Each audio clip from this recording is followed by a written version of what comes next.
नमस्ते दोस्तों। पाठकों और श्रोताओं के हृदय पर राज करने वाली लेखिका मालती जोशी जी की लिखी हुई कहानी मैं आज आपको सुनाने जा रही हूँ।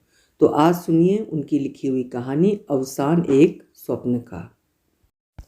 बैंक से लौटकर देखा दीदी शरबत के गिलास समेट रही हैं और गिलास भी उस महंगे वाले सेट के थे जो खास खास मेहमानों के लिए ही निकलता था।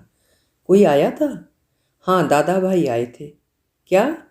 और मैं बेहोश होने की मुद्रा में सोफे पर लुढ़क गई। फिर निहायत संजीदगी से पूछा, दीदी दादा की तबीयत तो ठीक है ना? तू कभी ठीक से बात करना सीखेगी?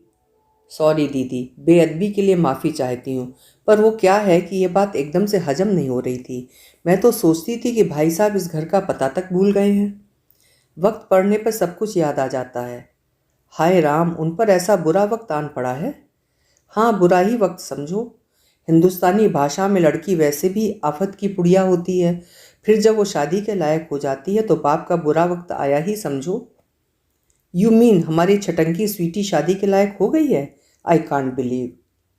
तुम किस दुनिया में रहती हो भारती? तुम्हें यह भी पता नहीं कि स्वीटी 3 साल से एमए करके घर में बैठी है और उसके लिए ताबड़तोड़ लड़के ढूंढे जा रहे हैं। Thanks for the information. अब ये बताइए कि उन्हें एकाएक हमारी याद कैसे आ गई? देर से ही सही, शायद उन्हें यह ख्याल आया हो कि पहले घर की इन 2 लड़कियों को निपटा देना चाहिए, फिर अपनी बेटी के बारे में सोचना उचित होगा। माई डियर भारती, क्या तुम उन लोगों से इस तरह की सदाशयता की आशा कर सकती हो? जहाँ तक मेरा प्रश्न है, मुझे तो उन्होंने कब से इस लाइन से खारिज कर दिया है, क्योंकि भाभी जिस तिस से कहती फिरती हैं कि अब इतनी बड़ी लड़की के लिए कोई जूते थोड़ी झटकाता है, वो तो अपना दूल्हा खुद ही ढूंढ लेती हैं। हाँ, और आप में उतने गट्स नहीं हैं, और जब तक बड़ी बहन बैठी हुई है छोटी के लिए तो सोचा भी नहीं जा सकता है। How sad. और मैं झूठ मूठ मुंह लटका कर बैठ गई। दीदी बेचारी खुद मेरे लिए चाय बना कर ले आई। ए लड़की, अब नाटक बंद, हाथ मुंह धोकर कपड़े बदलो। मैंने चाय का कप हाथ में लेते हुए कहा, दीदी मणि, गम गलत करने का कोई और उपाय आपके पास नहीं है? जब देखो बस चाय। दीदी ने इस बार मुझ पर एक चप्पट जड़ दी और हंसती हुई किचन में चली गई। हम दोनों के बीच एक अलिखित समझौता है। दीदी का कॉलेज सुबह का है, इसलिए सुबह घर में मैं देखती हूँ। शाम का मेनू दीदी तय करती हैं। वो बड़ी तन्मयता से सब्जी की डलियाँ टटोल रही थीं, सावित्री को शाम के खाने के निर्देश दे रही थीं, और मैं सोच रही थी क्या ये सचमुच उतनी ही निर्लिप्त हैं जितनी ऊपर से दिखाई देती हैं? क्या उनके मन पर जरा सी भी खरोंच नहीं आई है? जबकि स्वीटी की शादी की बात सुनकर मैं तो भीतर तक तिलमिला उठी थी। मैं दुखी होने का सिर्फ नाटक नहीं कर रही थी, मन में सचमुच कुछ चुभ रहा था। चाय पीकर मैं नहाने चली गई। नहाने से जी कुछ हल्का हुआ, मेरा पुराना खिलंदड़ापन लौट आया। एक हल्का ढीला सा चोगा पहनकर मैं दीवान पर पसर गई और मैंने कहा, तो आरती जी, आपने ये तो बताया ही नहीं कि परम पूजनीय भ्राताश्री हमारे गरीब खाने पर क्यों तशरीफ़ लाए थे। हम उनकी क्या मदद कर सकते हैं? वैसे उनकी कृपा से शादी ब्याह के मामले में हम लोग तो एकदम सिफर हैं। उन्हें तो किसी अनुभवी बल्लेबाज से सलाह लेनी चाहिए। देवी जी, भाताश्री को ना हमारी मदद की ज़रूरत है ना सलाह की। उनका वश चलता तो हमारे पास सीधा शादी का कार्ड ही पहुंचता। तो फिर उनकी बेबसी का कारण क्या है? इस बार जो आईएएस लड़का उन्होंने तलाश किया है उसकी बहन मेरे कॉलेज में पढ़ाती है। कौन? कुंजलता प्रसाद, तुम नहीं जानती। इसी साल अपॉइंटमेंट हुआ है। पिता रिटायर्ड डिस्ट्रिक्ट जज हैं। कुंजलता के पति भी तिलहन संघ में कोई बड़ी तोप हैं। बड़ी हाई फाई फैमिली है। तो दादा भाई ने सोचा होगा कि एक जैक और लगा दिया जाए। वे लोग कल लखनऊ से आएंगे। परसों सुबह लड़की देखने का कार्यक्रम है, तो दादा की इच्छा है कि मैं भी उस समय वहाँ उपस्थित रहूँ। दीदी, इस कुंजबाला का जरा पता तो देना। कुंजबाला नहीं, कुंजलता। उसका पता लेकर क्या करोगी? उसे आगाह कर दूंगी, अगर अपने माँ बाप की खैर चाहती हो तो ये रिश्ता मत होने देना। उनका बुढ़ापा तो बिगड़ेगा ही, तुम्हारा पीहर भी छिन जाएगा। कैसी बातें करती हो? ठीक ही तो कह रही हूँ। उस धरती में अच्छा बीज कभी पनप ही नहीं सकता। देख बिन्नो, दादा ने चाहा है कि मैं उनकी थोड़ी सी सिफारिश कर दूं। अगर हम वो नहीं कर सकते तो कम से कम चुप तो रह सकते हैं। किसी भी बहन बेटी की शादी में विघ्न डालने से पाप लगता है, जानती हो। फिर ये तो अपनी ही बेटी है, और मित्र को धोखे में रखना पाप नहीं है। कम से कम उसे इतना तो समझा दो कि अपनी अम्मा के गहने समेट कर अपने लॉकर में रख ले, नहीं तो उड़नछू हो जाएंगे। Bharti, you are really impossible.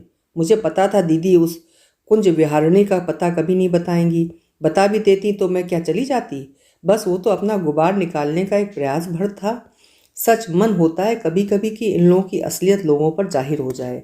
बड़े सोफिस्टिकेटेड बनते हैं, पर भीतर से क्या है ये हमसे बेहतर कौन जानता है। आज अपने मतलब से बहन की चौखट पर आए हैं, नहीं तो कई बार राखी भाई दूज भी सूने निकल जाते हैं। साल में यही 2 दिन थे जब हम उनके आलीशान बंगले पर जाते थे। एक बार हमने भाभी को कहते सुन लिया, लो आ गई देवियाँ चौथ वसूलने। उस दिन से वहाँ जाना छोड़ दिया।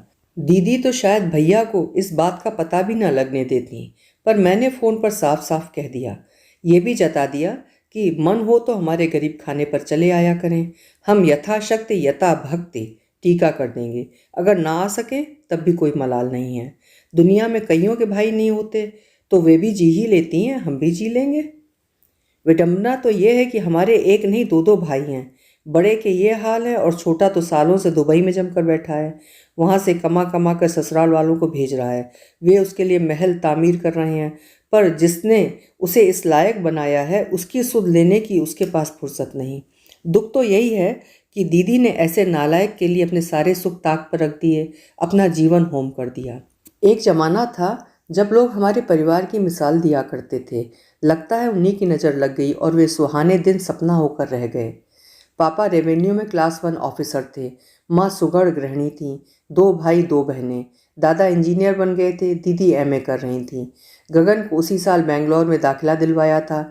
मैं शायद 8वीं या 9वीं में थी। दादा भाई के इंजीनियर होते ही रिश्तों की बाढ़ सी आ गई थी। रिश्ते भी ऐसे ऐसे कि मुंह में पानी आ जाए। एक सज्जन तो जबरदस्ती लड़की दिखा गए। लड़की क्या थी, सोने का टुकड़ा था। भैया को तो रीझना ही था। माँ पापा भी मना नहीं कर सके। नानी ने दबी जबान से कहा, पहले बड़ी को निपटा लेते, बाद में लड़कों का मन कैसा हो जाएगा कोई नहीं कह सकता। पापा बोले, उसकी भी हो जाएगी, पहले एमए तो कर लेने दो। और यहाँ लड़के की परवाह किसे है, अभी तो मैं बैठा हूँ। बेचारे पापा, उन्हें क्या पता था कि उनकी इसी गर्वोक्ति को विधाता चुनौती के रूप में ले लेगा। दीदी का रिजल्ट आने को था। भाभी प्रसव के लिए पीहर गई हुई थी। पूरा घर प्रतीक्षारत था, पर एक तीसरी ही खबर ने सबको पत्थर बना दिया। पापा जो हमेशा की तरह हंसते हुए टूर पर गए थे, कभी वापस नहीं लौटे।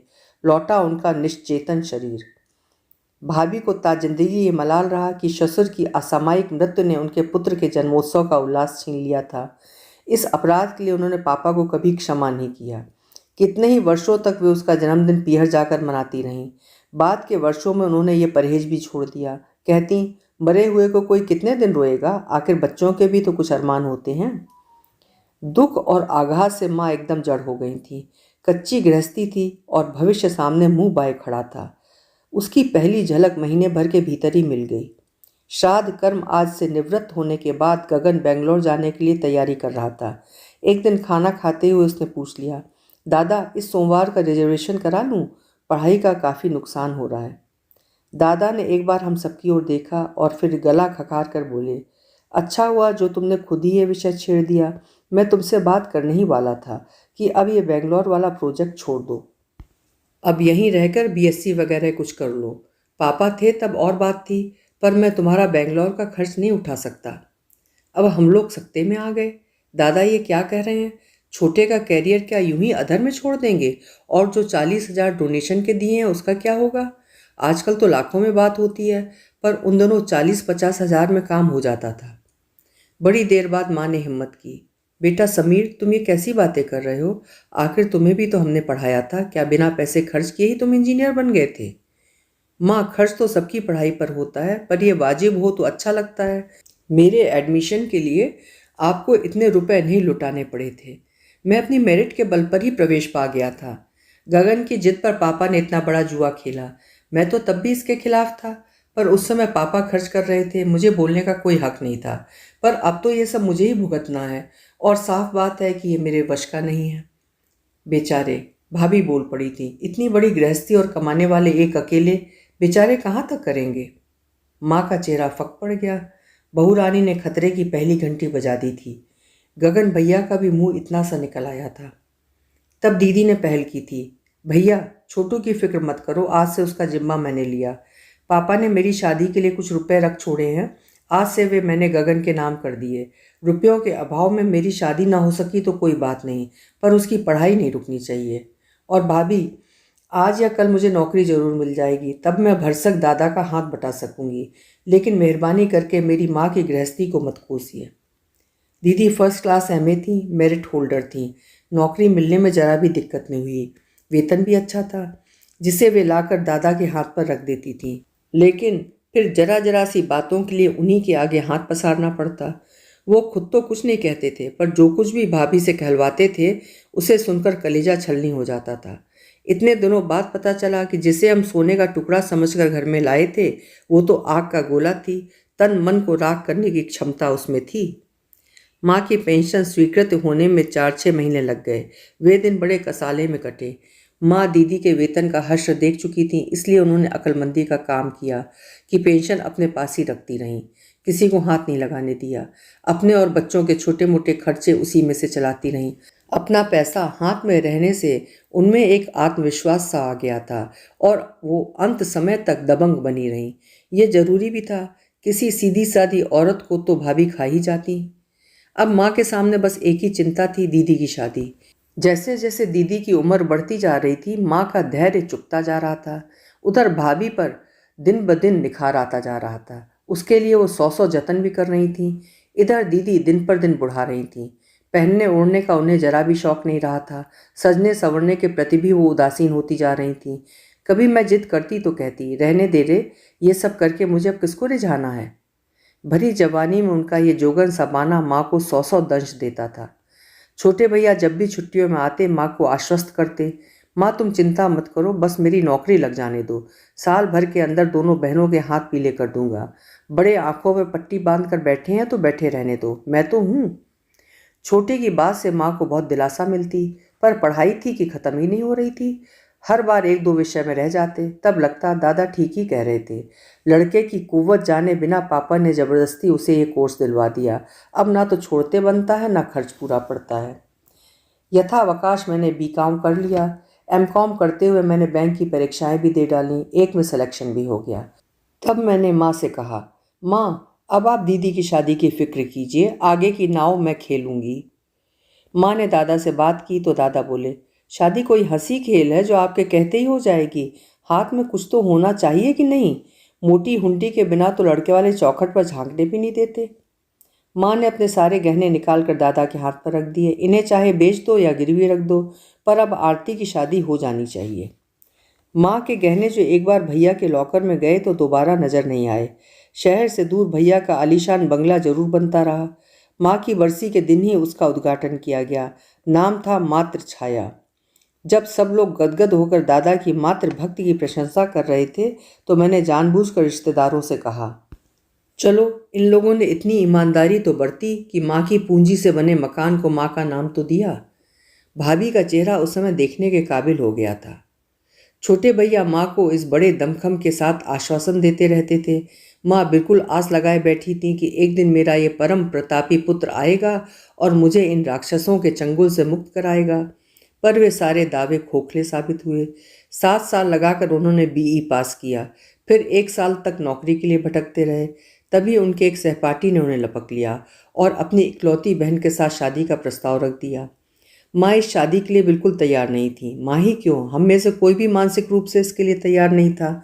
इस शादी का मतलब था दादा पर एक और बोझ डालना। इस शादी का मतलब था दीदी की शादी और 2-4 साल के लिए टल जाना। इधर हम लोग इस उहापोह में व्यस्त रहे, उधर ये दोनों प्रेम की पींगे बढ़ाते रहे। लड़की वालों ने जानबूझकर उन्हें छूट दे रखी थी। ये एक तरह से अरेंज्ड लव मैरिज थी। शादी बिना किसी की रजामंदी के, बिना किसी लेन देन के संपन्न हो गई। उन लोगों को मुफ्त में इंजीनियर दूल्हा मिल गया। शादी करके लौटे तो भैया बहुत शर्मिंदा थे। बोले, चिंता मत करो माँ, अब हम दोनों मिलकर तुम्हारा घर भर देंगे। पर जिसके दम पर उन्होंने आश्वासन दिया था, वो पहले दिन से ही मुंह फुलाए रही। हम लोगों ने शादी का विरोध किया था, इस बात को उसने सही रूप में नहीं लिया। वो जितने दिन रही अनमनी ही रही। उन्हीं दिनों गल्फ से एक मोहक प्रस्ताव आया। ये भी उनके ससुराल वालों की कोशिश थी, मना करने का प्रश्न ही नहीं था। और एक दिन शुभ मुहूर्त में दोनों दुबई रवाना हो गए। फिर क्या था, भाभी को खुलकर बोलने का मौका मिल गया। अरे ये तो मैं ही थी जो इतने बरस तक इतने बड़े परिवार को झेलती रही, और किसी का बूता थोड़ी है 6 महीने में भाग खड़े हुए। छोटे के जाने के बाद भाभी की वाणी में और धार आ गई थी। मन तो होता था सब कुछ छोड़ छाड़ कर कहीं भाग जाएं, पर माँ के कारण पैर बंधे हुए थे। वो घर की लड़ाई को सड़क पर लाना नहीं चाहती थी। वैसे भी वो शरीर और मन से इतनी टूट गई थी कि उन्होंने खाट ही पकड़ ली। हम दोनों बहनें शांत मन से उनके मृत्यु की प्रतीक्षा करती रहीं। जब जीने योग्य कुछ न बचा हो तो मृत्यु ही वरदान लगती है। माँ की तेरही में छोटे भैया आखिरी बार आए थे। जाते समय बोले, एक माँ का ही आकर्षण था जो घर आने के लिए मजबूर करता था। अब तो मैं इस घर में पाँव भी न दूंगा। आप लोगों का जब मन हो मेरे पास आती रहना। वे केवल शब्द थे। उस निमंत्रण में ऊष्मा नहीं थी, आग्रह नहीं था। बाद के वर्षों में उसे दोहराया भी नहीं गया। हम लोगों को तो पता भी न था, पर माँ मरने से पहले एक बड़ा काम कर गई थी। मकान वो हम दोनों के नाम कर गई थी। ये भी व्यवस्था थी कि मकान केवल शादी के खर्च के लिए ही बिकेगा, अन्यथा नहीं। जिस बहन की शादी होगी केवल उसका ही हिस्सा बिकेगा। माँ की तेरही के बाद छोटे भैया ने तुरंत ही जाने का प्रोग्राम बना लिया था, इसलिए वकील साहब भागे भागे आए और उन्होंने ये वसीयत सुना दी। वो तो माँ की दूरदर्शिता को दाद दे रहे थे, पर बाकी सबके मन खट्टे हो गए थे। छोटे भैया तो घर के प्रति अपनी नफरत जता चुके थे, इसलिए कुछ नहीं कह सके। छोटी भाभी ने मुंह बिचका कर कहा, वो जीते जी हमें क्या दे गई जो मरने के बाद आशा लगाते। बड़ी भाभी तो अपना दिखावे का रोना भी भूल गई। अपनी इमेज का ख्याल ना होता तो वो वहीं माँ को कोसना शुरू कर देती। दादा का चेहरा लेकिन ऐसा हो गया था कि देखकर दया आ रही थी। भरे गले से बोले, इसका एक ही अर्थ निकलता है कि माँ को मुझ पर विश्वास नहीं रहा। इतने दिनों तक सब किया, उसका अगर यही फल है तो यही सही। साल बीतते न बीतते वे अपने बंगले में रहने चले गए। महानगरों में 14-15 किलोमीटर की दूरी दूरी नहीं लगती, पर जो फासला दिलों के बीच आ गया था वो अखरने वाला था। इतने दिनों बाद दादा भाई को आज बहन की याद आई है, वो भी इसलिए कि शिवानी के लिए आईएएस दूल्हा तजवीज़ करना है। इस लड़की का नाम दीदी ने बड़े चाव से अपनी प्रिय लेखिका के नाम पर रखा था, पर वो नक्चड़ी बिल्कुल अपनी माँ की बेटी है। कभी सीधे मुंह बात नहीं करती, अपनी काइनेटिक पर पूरे शहर का चक्कर लगाती रहती है, पर कभी इधर झांकने नहीं आती है। ऐसी लड़की के लिए मैं कोई सिरदर्द नहीं लेती, पर दीदी तो हमारी सौजन्य की प्रतिमूर्ति हैं। नियत दिन नियत तिथि पर ईमानदारी से तैयार हो गई। मुझसे भी कहा कि चली चलो, पर मैं राजी नहीं हुई। तुम तो जानती हो दीदी, मुझे जबान पर लगाम देना नहीं आता।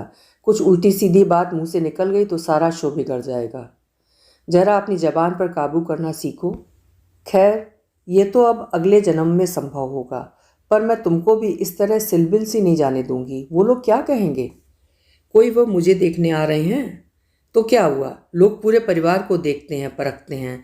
ऐसा ना होता तो भाताश्री तुम्हें कष्ट क्यों देते? मुझे बस 15 मिनट दो, मैं अभी तुम्हारा कायाकल्प करती हूँ। और दीदी के लाख मना करने के बावजूद मैंने उनका जूड़ा खोल दिया। जूड़ा क्या था, बस लंबे बालों को हाथ पर लपेट कर गठान सी डाल ली थी। मैंने बहुत सुंदर कलात्मक सा जूड़ा बनाया, उस पर एक पीले गुलाब का फूल टाँक दिया। अपनी एक पोचम पल्ली पहनने को दी। उनके वार्डरोब में तो चंदेरी के सिवा कुछ था ही नहीं। हैदराबादी मोतियों का एक पतला सा सेट उन्हें पहनाया, हल्का सा मेकअप भी कर दिया, पर्स और चप्पल तक अपनी निकाल कर दी। जब मैं संतुष्ट हो गई तो मैंने कहा, अब आईने में देखो, खुद को भी नहीं पहचान पाओगी। दीदी ने आईने में देखा और अपने प्रतिबिंब पर खुद ही लजा गई। सच दीदी, आज इतनी सुंदर लग रही हो कि बस कहीं दूल्हे मियाँ स्वीटी को छोड़कर तुम्हें ही ना घूरने लगे। बकवास मत कर, कहीं ऐसा हो गया ना तो भाभी मेरा मुंह नोच लेंगी। तब मुझे क्या पता था कि मेरे मुंह से होनी ही बोल रही है। तैयार होकर दीदी बाहर निकली तो मुझे होश आया। दीदी, अब ये आशा करना तो व्यर्थ है कि भाताश्री आपके लिए गाड़ी भेजेंगे, पर मैं आपको 15 किलोमीटर स्कूटर पर नहीं जाने दूंगी। मेरी सारी मेहनत पर पानी फिर जाएगा। 5 मिनट रुको, मैं अभी ऑटो लेकर आती हूँ। आश्चर्य, दीदी ने मेरा प्रतिवाद नहीं किया। इतना सच संवर कर स्कूटर पर जाते हुए उन्हें खुद संकोच हो रहा होगा। वहाँ से लौटने के बाद लेकिन खूब बिगड़ी। मुझे कितना लेट करवा दिया आज। पता है, वे लोग मुझसे पहले पहुँच गए थे और मैं सबके सामने मैंने ऐसे प्रवेश किया जैसे मैं ही गेस्ट ऑफ ऑनर हूँ। यही तो मैं चाहती थी। क्या?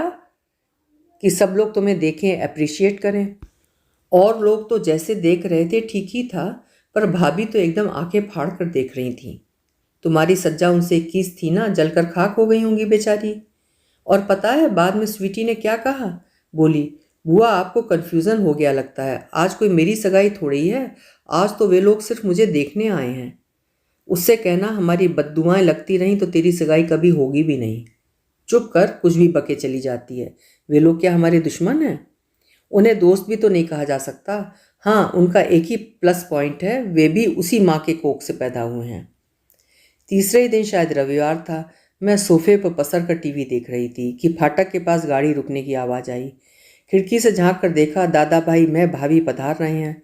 लगता है स्वीटी की शादी तय हो गई है, तभी तो भाभी भी साथ आई हैं, नहीं तो वो इस घर का रास्ता ही भूल गई हैं।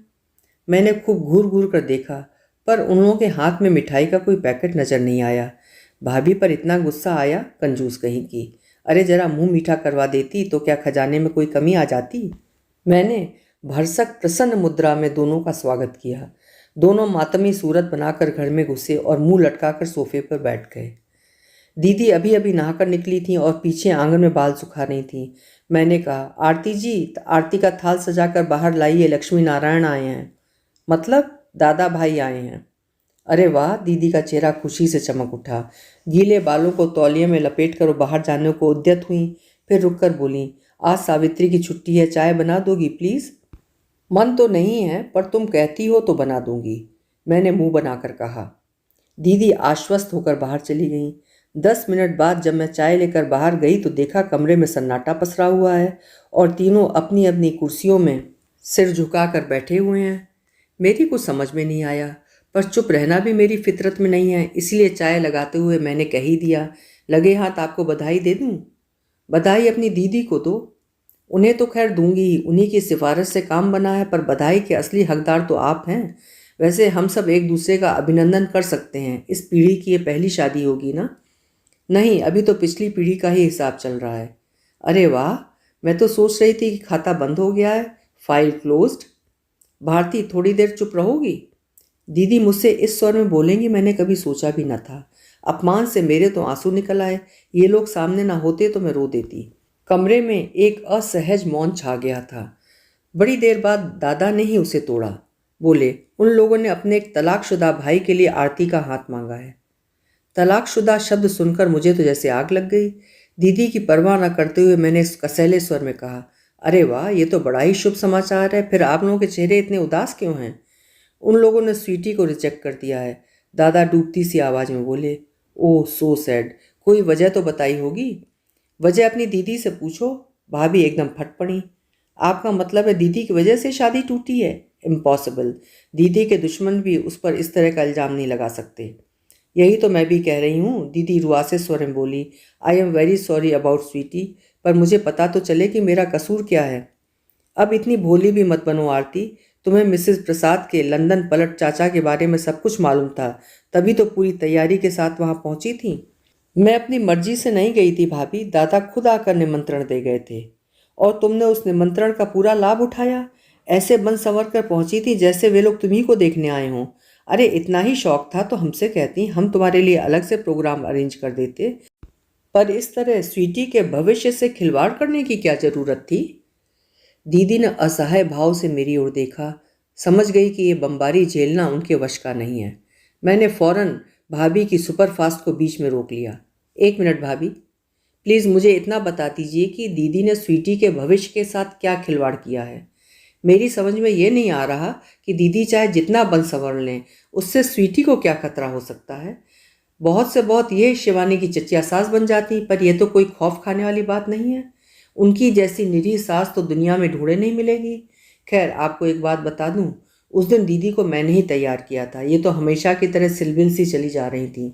मैंने ही कहा कि दादा की प्रेस्टीज का सवाल है, वहाँ बड़े बड़े लोग आएंगे, तुम ऐसे लस्टम पस्टम चली जाओगी तो क्या इंप्रेशन पड़ेगा। अरे इम्प्रेशन तो उसने खूब जमाया था। पॉलिटिक्स, लिटरेचर, म्यूजिक, स्पोर्ट्स, कोई भी विषय हो, हर विषय पर अपना ज्ञान बघाड़ती नहीं, धुआंधार बोलती ही रही। स्वीटी को तो मुंह खोलने का मौका ही नहीं दिया। मुझे तो हंसी आ गई। स्वीटी बेचारी मुंह खोलती भी तो क्या बोलती। Michael Jackson, Alisha Chinoy, Sidney Sheldon और बोल्ड एंड ब्यूटीफुल के आगे से तो उसकी दुनिया ही नहीं है। उस आईएएस लड़के ने जरूर उसकी औकात पर रख ली होगी, तभी तो। पर प्रकट रूप से मैंने अत्यंत गंभीर स्वर में कहा, भाभी मैं आपसे यही कहना चाहती थी, दीदी के पास अपनी ग्रेस है, गरिमा है, प्रतिभा है। दूसरों को इम्प्रेस करने के लिए वो किसी साज श्रृंगार की मोहताज नहीं है। वैसे भी इस उम्र में रूप सज्जा कोई मायने नहीं रखती। वो तो मेरी जिद थी जो उन्होंने पूरी की। दोष अगर देना है तो मुझे दीजिए। भाभी कुछ नहीं बोली, मुंह फुलाए बैठी रहीं। कमरे में फिर एक चुप्पी पसर गई। कुछ देर बाद मेरा तो दम घुटने लगा। सोचा कि इस बैठक का अब समापन ही कर देना चाहिए। इसलिए बड़े ही नाटकीय अंदाज में कहा, स्वीटी के लिए सचमुच बड़ा दुख हो रहा है। Better luck next time. हो सकता है कि उसके भाग्य में इससे भी अच्छा दूल्हा हो, पर इस समय आपकी जो मनस्थिति है उसे मैं समझ सकती हूँ। पर इसके बावजूद आप ये संदेश देने यहाँ तक आए, सचमुच आपका बड़प्पन है। भाभी एकदम भड़क गईं। हम कोई संदेश वंदेश देने नहीं आए हैं, समझी। ऐसे महात्मा नहीं हैं हम तो सिर्फ बताने के लिए आए हैं कि तुम लोगों ने हमारे साथ कितनी घटिया हरकत की है।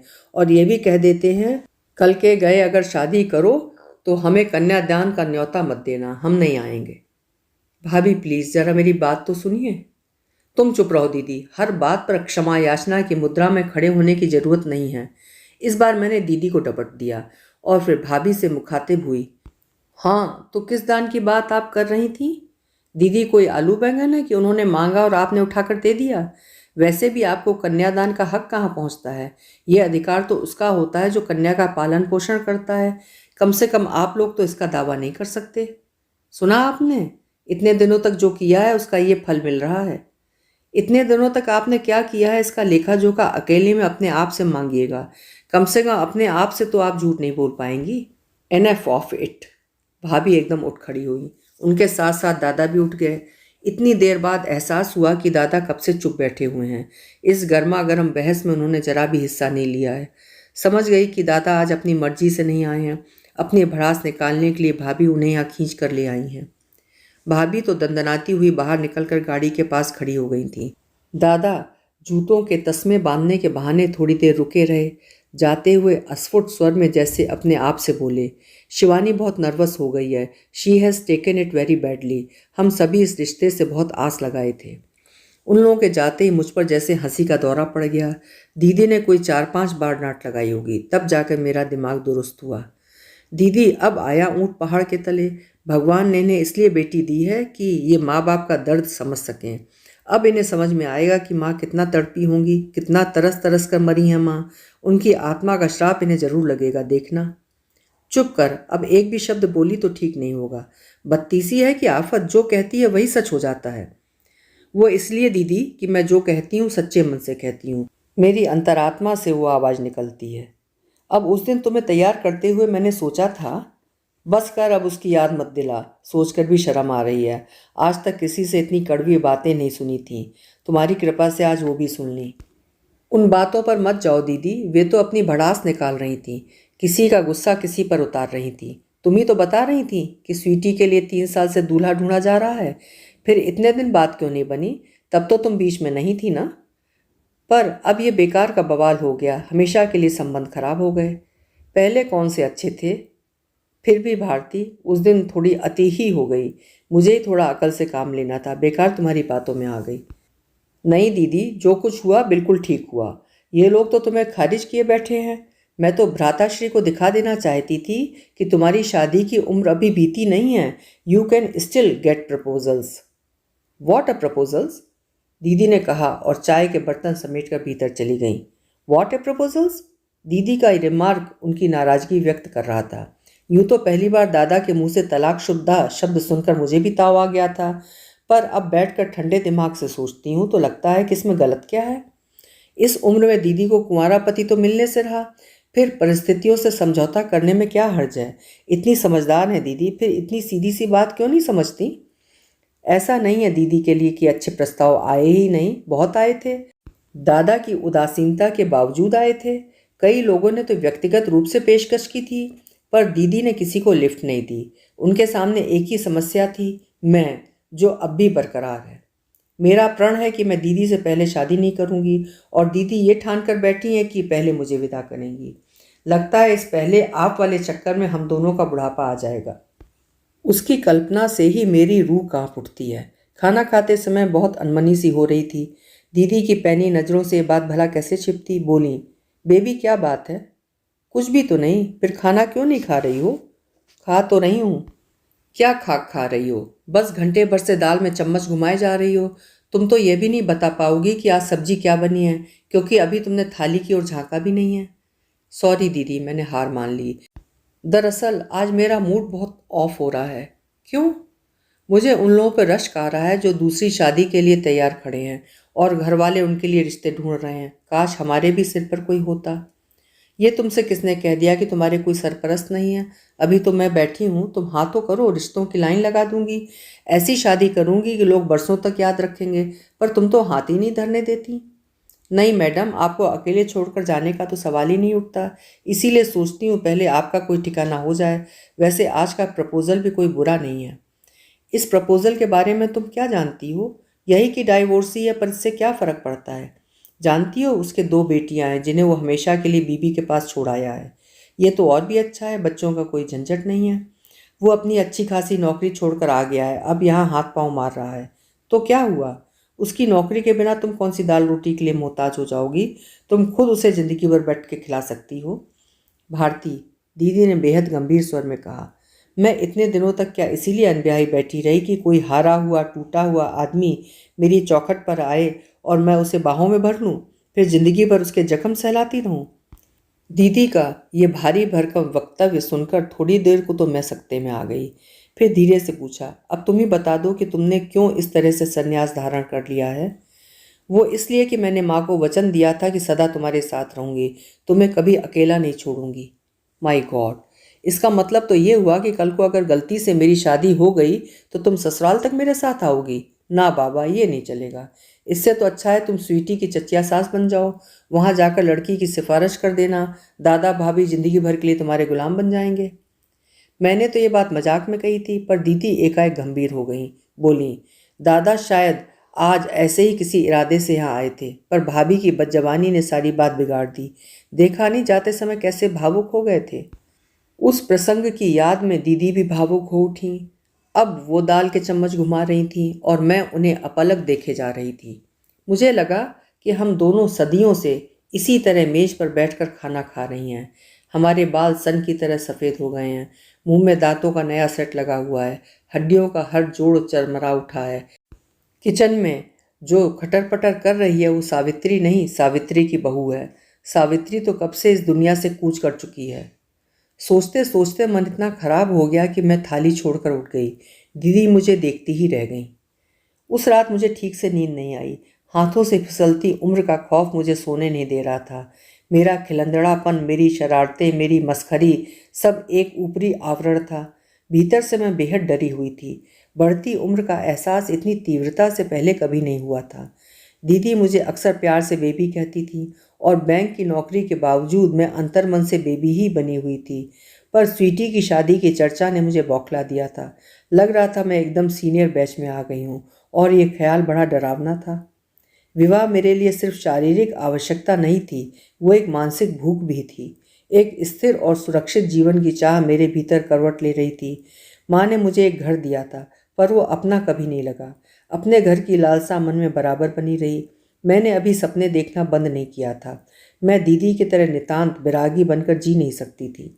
मुझे लगा कि दीदी बहुत ज्यादती कर रही हैं, अपने साथ भी और मेरे साथ भी। आज इस किस्म के ही सही प्रस्ताव आ तो रहे हैं, कल को तो वह भी नहीं आएंगे। तब क्या उन्हें इस बात का डर नहीं लगता? उन जैसी संवेदनशील नारी तो किसी के भी जख्मों को मरहम लगा सकती है। फिर पति के दुख बांटने में क्या हर्ज है? आज मेरे लिए भी संभावनाओं के द्वार खुले हुए हैं। बहुत देर हो गई तो वे भी बंद हो जाएंगे। तब मुझे भी गलत समझौते करने के लिए मजबूर होना पड़ेगा। दीदी तो वीतराग हो गई हैं, उन्हें कुछ नहीं व्यापता, पर मैं तो कभी कभी भविष्य की चिंता से कांप कांप उठती हूँ। पता नहीं ये मेरा पागलपन था या उत्सुकता। दूसरे दिन दोपहर 12 बजे मैं कुंजलता प्रसाद के घर की घंटी बजा रही थी। नौकर ने दरवाज़ा खोला और बड़े अदब के साथ बताया कि साहब टूर पर गए हैं, मैडम जी कॉलेज गई हैं, घर में मम्मी पापा जी हैं, उनसे मिलना चाहेंगी। मैंने स्वीकृत में सिर हिला दिया। मैडम जी कॉलेज गई होंगी ये तो मालूम ही था, इसीलिए तो ये बेतुका समय चुना था। इस समय हमारी दीदी रानी भी कॉलेज में होंगी। उन्हें तो इस बात का इल्म भी नहीं था कि मैंने आज छुट्टी ले ली है। घर पर होती तो 100 प्रश्न पूछकर बेजार कर देती। यहाँ आने के बारे में तो बताना ही बेकार था। वो कभी इजाज़त नहीं देती। मुझे बाइज्जत ड्राइंग रूम में बिठाया गया। थोड़ी देर बाद पति पत्नी कमरे में प्रविष्ट हुए। जज साहब का व्यक्तित्व तो बड़ा भव्य और प्रभावशाली था। उनकी पत्नी घरेलू किस्म की महिला लगी। सीधे पल्ले की साड़ी, सिर ढका हुआ, खिचड़ी बाल करीने से बांधे हुए, ममता छलकाती आंखें। मुझे एकदम माँ की याद आ गई। उस पीढ़ी की सभी महिलाएं शायद ऐसी ही ममतामयी होती थीं। मैंने उठकर नमस्ते की, अपना असमंजस छिपाने के लिए यूं ही पूछ लिया, आप मिसेस प्रसाद के पापा मम्मी हैं? जी हाँ, पर आपको पहचान नहीं पा रहा हूँ। पहचानेंगे कैसे, आज पहली बार ही तो देख रहे हैं। मैं समीर कुमार टंडन की बहन हूँ, भारती टंडन। पिछले दिनों आप उनकी बिटिया को देखने गए थे। ओह, तो आप आरती की छोटी बहन है, तभी तो चेहरा पहचाना सा लग रहा था। जी, चेहरे पे मत जाइए, मैं दीदी की तरह शांत और सुशील नहीं हूँ, थोड़ी मुंहफट हूँ। बोलिए। दरअसल मैं आपसे लड़ने आई हूँ। लड़िए। मैंने देखा उनकी आंखें शरारतन हंस रही थीं। मतलब वो मुझे बिल्कुल भी सीरियसली नहीं ले रहे थे। उनके इस रवैये से मेरा सारा आवेश ठंडा हुआ जा रहा था। कितना कुछ सोचकर आई थी, पर अब कुछ भी याद नहीं आ रहा था। आप कुछ कहना चाहती थी ना? जज साहब, मैंने हिम्मत बटोर कर कहा, आप तो इतने विद्वान व्यक्ति हैं, आपसे ऐसी उम्मीद न थी। कैसी? मतलब आपने तो लड़कियों को बिल्कुल सब्जी मार्केट में ही तब्दील कर दिया कि गोभी नहीं आलू दे दो, कद्दू नहीं लौकी पकड़ा दो। ये तो कोई बात नहीं हुई। आपको जो लड़की दिखाई गई है उसे देखिए, पसंद आ गई तो ठीक है, वरना छुट्टी कीजिए। ये क्या बात हुई कि हमें बेटी नहीं चाहिए, बहन दे दीजिए। तो इसलिए आप नाराज़ हैं? तो आप ये बताइए कि इस समय आप किसकी पैरवी कर रही हैं, बहन की या बेटी की? ये मजाक की बात नहीं है सर। पता है आपकी इस पेशकश ने भाई बहन के बीच कितनी बड़ी दरार पैदा कर दी है। मैं उसके लिए माफ़ी चाहता हूँ। देखिए, लड़के की पसंद नापसंद पर तो हमारा वश नहीं है। आपकी बहन हम लोगों को बहुत अच्छी लगी, इसलिए मांग ली। यही ना? अरे, आपके मांगने से ही हो जाएगा क्या? हमारी भी तो कोई पसंद नापसंद हो सकती है। बिल्कुल हो सकती है, होनी ही चाहिए।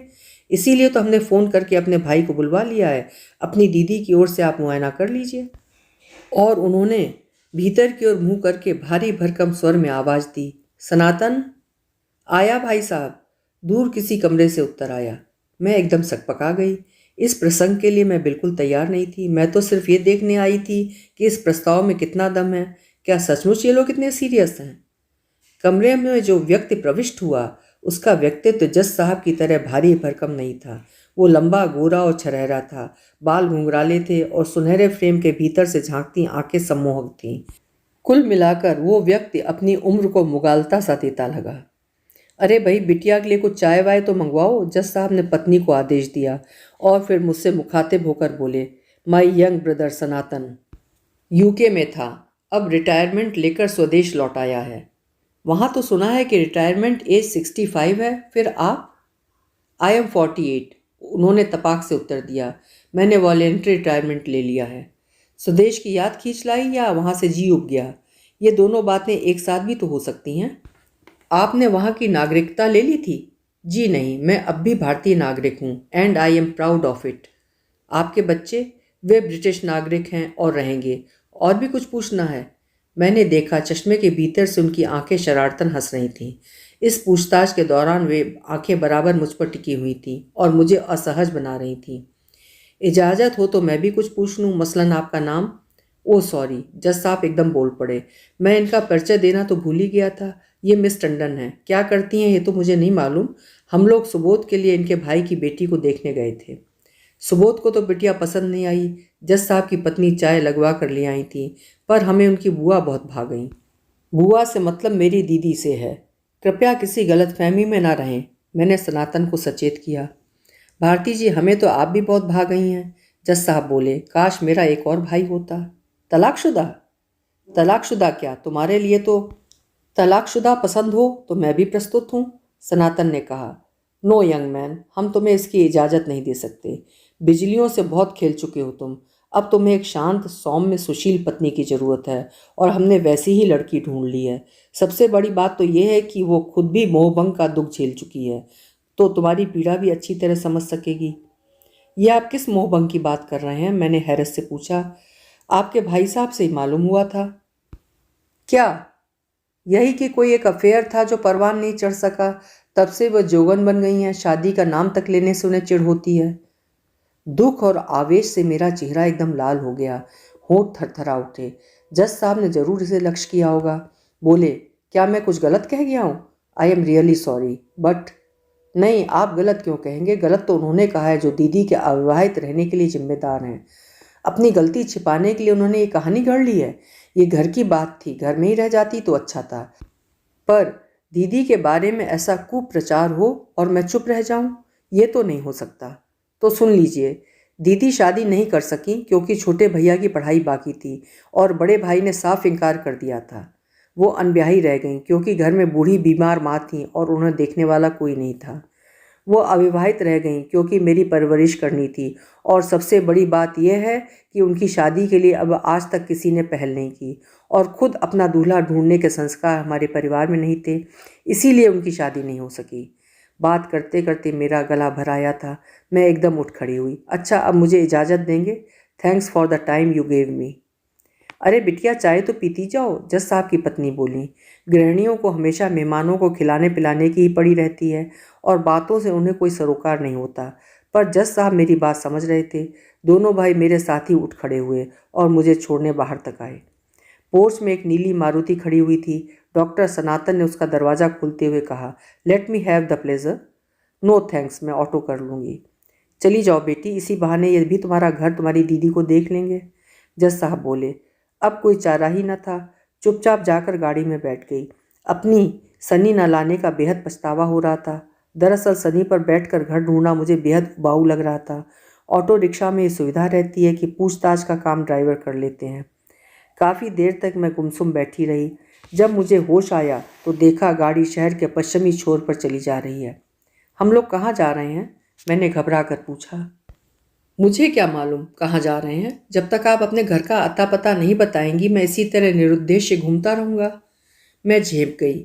मैंने उन्हें जरूरी दिशा निर्देश दिए और कहा, आप घर चल तो रहे हैं, पर एक बात मन से बिल्कुल निकाल दीजिए कि वहाँ भी दादा के घर की तरह शाही सरंजाम होगा। एक तो हम लोग उतने बड़े लोग नहीं हैं, दूसरे पहले से कोई सूचना भी नहीं थी। पहली बात तो यह कि मैं आपके दादा के यहाँ दावत में शरीक नहीं था, इसलिए उस शाही सरंजाम के बारे में कुछ नहीं जानता। दूसरी बात यह कि आप भी अपने मन से एक ख्याल निकाल लें कि मैं वहाँ आपकी दीदी को देखने जा रहा हूँ। तो फिर आप? मैंने तो ये पेशकश इसलिए की कि इसी बहाने आपका साथ थोड़ी देर और मिल जाएगा। मतलब? अब आप इतनी भी बच्ची नहीं है कि मतलब न समझ सके। मैं कानों तक लाल हुआ आई। वो स्वर, वे शब्द, वो दृष्टि तन मन को पुलक से भर दे रहे थे।